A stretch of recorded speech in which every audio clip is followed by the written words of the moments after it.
ఎందుకు గెలిపించాలి? రాజానగరం నియోజకవర్గంలో ఈరోజు చూసినట్లయితే కనుక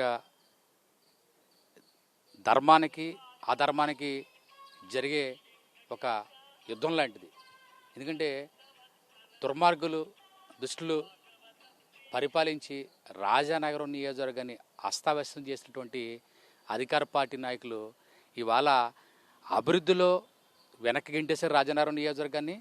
అలాగే అన్ని రకాల క్రైమ్లో కావచ్చు, కొండలు చెరువులు మట్టిలు ఇన్ని రకాల భూ కబ్జాలు ఇవాళ ఒక సాధారణ కుటుంబం పెళ్ళికి కానీ శుభకార్యాలు కానీ ఇవాళ ఆరు దాటితే ఫ్యామిలీతో వెళ్ళాలంటే రాజానగరం నియోజకవర్గం ప్రతి గ్రామానికి కూడా భయభ్రాంతులు అయిపోయింది.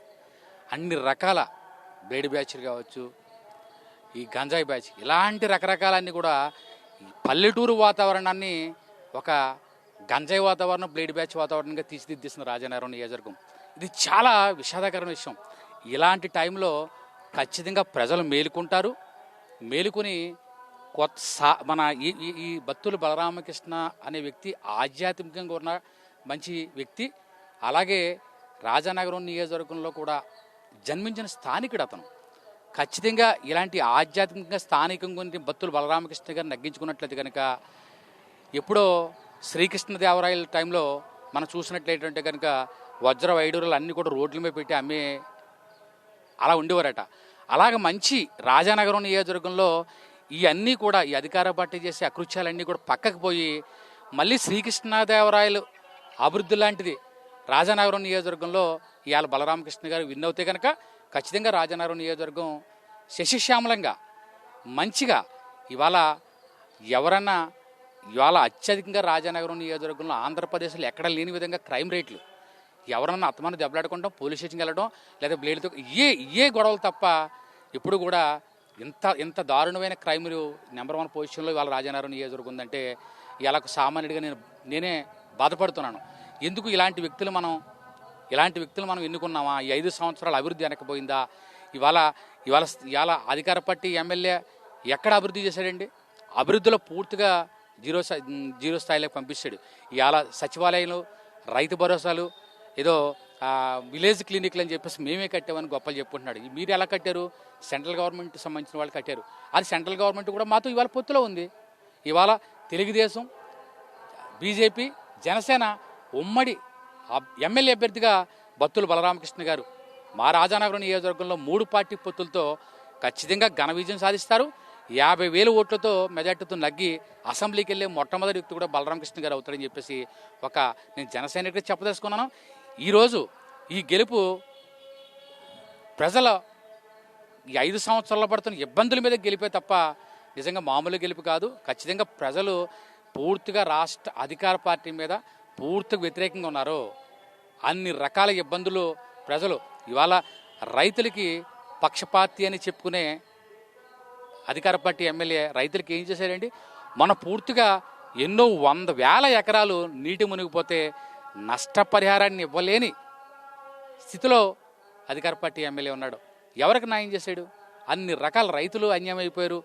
అలాగే ఎక్కడో సీతానగరం మండలంలో టొబాకో రైతుల కోసం ఇవాళ ఆ టొబాకో సంబంధించిన దానికి ఫ్యాక్టరీ ఇక్కడ ఉంటే దానికి సంబంధించిన కొనుగోలు కేంద్రం ఇక్కడ ఉంటే ఇతని అయ్యంలో పక్క రంగంపేట మండలం తరలిపోయింది. ఈ ఒడి ఇలాగా కొవ్వూరు ఏపీకి తరలిపోయింది. దాన్ని తీసుకొస్తానని చెప్పేసి రైతులందరికీ న్యాయం చేస్తానని చెప్పేసి ఢిల్లీ తిరిగి చక్కెరలు తిరిగి ఏదో సోకులు చేశాడు తప్ప ఈ అధికార పార్టీ ఎమ్మెల్యే ఇవాళ ఆ సీతానగరం మండలంలో టొబాకో రైతులు న్యాయం చేయలేదు. అలాగే కాలువల్లో ఈ 2వ పంటకి నీరు ఇస్తానని చెప్పేసి ఏ రైతులు కూడా ఎక్కడ కూడా డెవలప్ చేసినట్టు ఎక్కడ కనిపించట్లేదు. ఇవాళ అన్ని రకాల ఇవాళ మిర్తుపాడు, అలాగే ఇండిస్పురం సంబంధించిన culvert dam, Vadrevu culvert dam వాళ్ళ అప్పుడు ఈ నీటిని మునిగిపోతుందని చెప్పేసి ఏదో మేము తొందరగా కట్టేస్తామని చెప్పేసి సీతానగరం మండలానికి ఈ కోరుకొండ మండలానికి వెళ్ళే రహదారులు దగ్గరుండి ఆ రోజు అప్పటికప్పుడే కూల్చేసిన ఘనత కూడా ఈ అధికార పార్టీకి దక్కింది. ఇవాళ అక్కడ ఉన్న గ్రామ ప్రజానికం అటు 10,000 మంది ఇటు 10,000 మంది ఎప్పుడు ప్రయాణం చేసే రహదారిని ఇవాళ కూల్చేయడం వల్ల రాకపోకలు జరగక ఎంతోమంది మిత్తుబాడు ఇండిస్పురం మధ్యలో చాలామంది రైతులు ఇబ్బంది పడుతున్నారు, అలాగే పెళ్లి వ్యవహారాలకు వెళ్ళి వాళ్ళందరూ ఇబ్బంది పడుతున్నారు, చాలా రకాల ఇబ్బందులు పడుతున్నారు. ఏ విధంలో అభివృద్ధి చేశారని చెప్పేసి ఇలా అదే మండలానికి వస్తే శిరవ మండలం, ఒక ఎస్సీ దళితుడి శిరవ మండలం చేయడం, అలాగే ముస్లిం మహిళకి కార్యకర్తలు శిరోమండనం చేయడం చాలా బాధాకరం. ఇవన్నీ కూడా అవమానకరంగా సంబంధించి కాదంటారా? రాజానగరం నియోజకవర్గంలో ఒక ఎక్కడి నుంచో బయట నుంచి వచ్చి ఒక ఎమ్మెల్యేని నగ్గించుకుంటే ఇవాళ సీతానగరం మండలంలో గుండులు కొట్టేయడం ఎంత దారుణం అనేసండి. కోరుకొండ మండలంలో లక్ష్మీ నరసింహస్వామి దేవస్థానానికి రోపేస్తానని సాక్షాత్తు లక్ష్మీ నరసింహస్వామికి పంగనాలు పెట్టిన అధికార పార్టీ ఎమ్మెల్యే.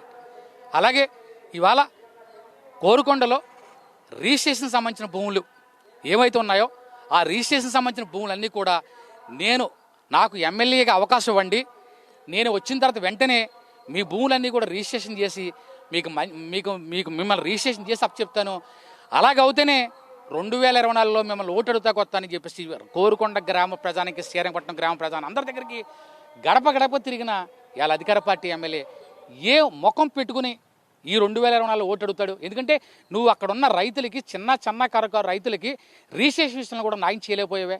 నువ్వు నిజంగా రాజకీయాలు ఏదంటే ఓటు బ్యాంక్ రాజకీయాలు చేస్తున్నారు తప్ప నిజంగా ఆదుకున్న అక్కడ కోరుకొండ శ్రీరంగపట్నం ప్రజలను పూర్తిగా మోసం చేసావనే విషయం నీకు స్థానిక ఎమ్మెల్యేకి అర్థం అవ్వాలి. ఇవాళ కోరుకొండలో ఖచ్చితంగా ఇవాళ బత్తుల బలరామకృష్ణ గారికి ఇవాళ ఈ కోరుకొండ గ్రామంలోనే సుమారుగా భారీ మెజార్టీతో ఇవాళ అతను అసెంబ్లీకి పంపించే ఉద్దేశంలో కూడా అన్ని రకాల కమ్యూనిటీలు కూడా బయటకు వచ్చి ఇవాళ చెప్పదలుచుకున్నారు. ఇవాళ అదే కాదు, రాజానగరం మండలంలో ఎన్నో రకాల ఇండస్ట్రీస్ ఉన్నాయి. ఎంతోమంది పిల్లలు విద్యార్థుల తరపు 10,000 మంది ఇక్కడ అన్ని ఇంజనీరింగ్ కాలేజీలు అన్నీ ఇక్కడే ఉన్నాయి రాయనగరం మండలంలో. ఇక్కడ నుంచి ఎడ్యుకేషన్ తయారవి ఇవాళ తెలంగాణ, చెన్నై వెళ్ళిపోయి 10,000, 15,000 జీతానికి పనిచేసి దౌర్భాగ్య స్థితిలోకి ఈ అధికార పార్టీ ఎమ్మెల్యే గెంటేశాడు.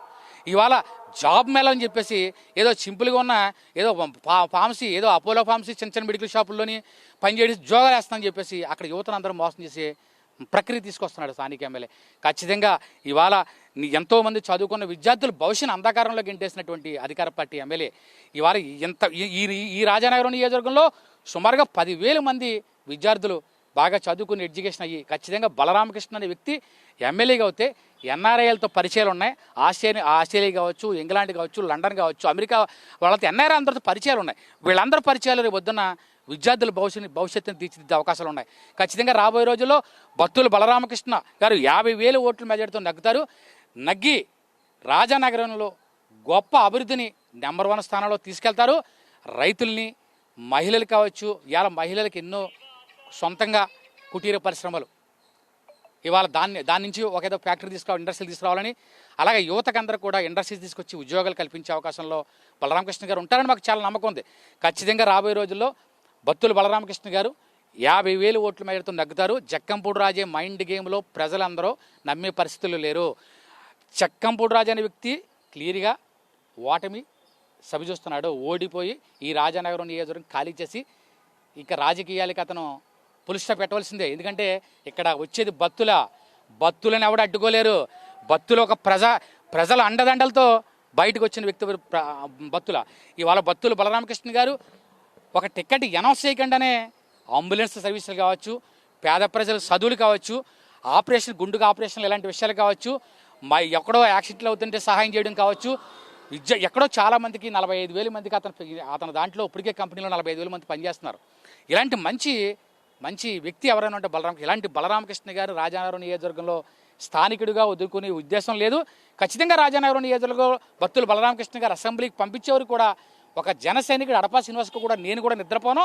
అలాగే జన సైనికుల్ని, తెలుగుదేశం కార్యకర్తలని, ఎందుకంటే తెలుగుదేశం కార్యకర్తలకు సలహాలు, సూచనలు వాళ్ళందరి సీనియర్ సలహాలు తీసుకున్నాం. ఆయనతో పాటు మాకు బొడ్డు వెంకటరమణ చౌదరి గారు, ఇలా టీడీపీ ఇన్ఛార్జ్ బొడ్డు వెంకటరమణ చౌదరి గారు కూడా మాకు మంచి అతను ఆదర్శం.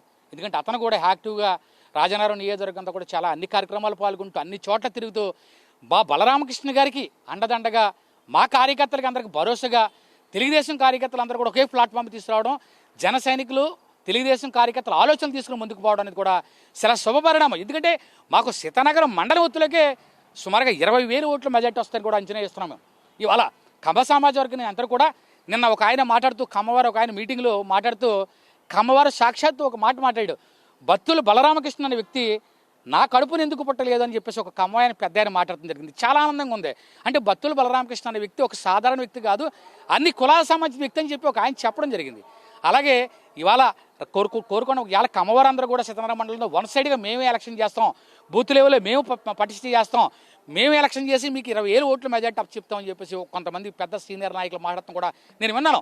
అలాగే కోరుకొండ మండలం నుంచి కూడా చాలామంది నాయకులు ఖచ్చితంగా మేము కూడా కష్టపడతాం, బత్తుల బలరామకృష్ణ గారికి 15,000 ఓట్లు మెజార్టీ నగ్గకుండా మేము కూడా ఇస్తామని చెప్పేసి వాళ్ళకి చెప్పడం జరుగుతుంది. ఇవాళ రాజనగరం మండలం చూస్తుంటే వారు వన్ సైడ్, ఇంకా రాజనగరం మండలం అయితే ఎట్టి బస్సులు మనం చెప్పక్కలేదు. ప్రతి ఇంట్లో ఒక యువత కావచ్చు, ఒక మహిళ కావచ్చు, ఆ తండ్రి కావచ్చు, తల్లి కావచ్చు, అమ్మమ్మ కావచ్చు, నానమ్మ కావచ్చు, వదినగారులు అందరూ కూడా ఇంట్లో కరుడు కట్టిన తీవ్రవాదులకు బత్తుల బలరామకృష్ణ గారి ఫోటోను పెట్టుకుని ఇవాళ అందరూ పూజ చేసి ఇదికి రాజనగరం మండలం ఉందంటే చాలా సంతోషకరం రాజనగరం మండలానికి. ఎందుకంటే అది 25,000 ఓట్ల మెజార్టీ తక్కువ రాదు. ఎందుకంటే రాజనగరం మండలంతో వారు వన్ సైడ్ అయిపోయింది. ఇవాళ అధికార పార్టీ ఎమ్మెల్యే ఈ మధ్యకాలంలో గడప గడప తిరుగుతుంటే పట్టుమని 10 మంది కూడా రావడం విడ్డూరంగా ఉంది. ఎందుకంటే వాలంటీర్ వ్యవస్థ, గ్రామ సచివాలయ వ్యవస్థ లేదు. పట్టుమని 10 మంది కూడా రాకుండా ఇవాళ పూర్తిగా రాజానగరం నియోజకవర్గంలో ఖచ్చితంగా అధికార పార్టీ ఎమ్మెల్యేకి చుక్కెదురైంది. వీళ్ళ 3 ఎమ్మెల్యేలు కాదు, ఒక ఎమ్మెల్యే శాండ్కి దోసుకోవడానికి, ఒక ఎమ్మెల్యే చెరువుల్లో మట్టి దోసుకోవడానికి, ఒక ఎమ్మెల్యే ఇవాళ దాన్ని ఏమంటారు ఈ మట్టిని దోసుకుపోవడానికి, చెరువులు దోసేయడానికి 3 ఎమ్మెల్యేలు తప్ప ఎట్టి బస్సులో కూడా అధికార పార్టీ ఎమ్మెల్యే దోసుకోవడానికి తప్ప నిజంగా ప్రజల్ని ఏదో చేద్దామని కాదు. ఖచ్చితంగా రాజానగరం నియోజకవర్గంలో బత్తుల గెలుపు 50,000 తగ్గని ఉంటుందని నేను ఆశపడుతున్నాను.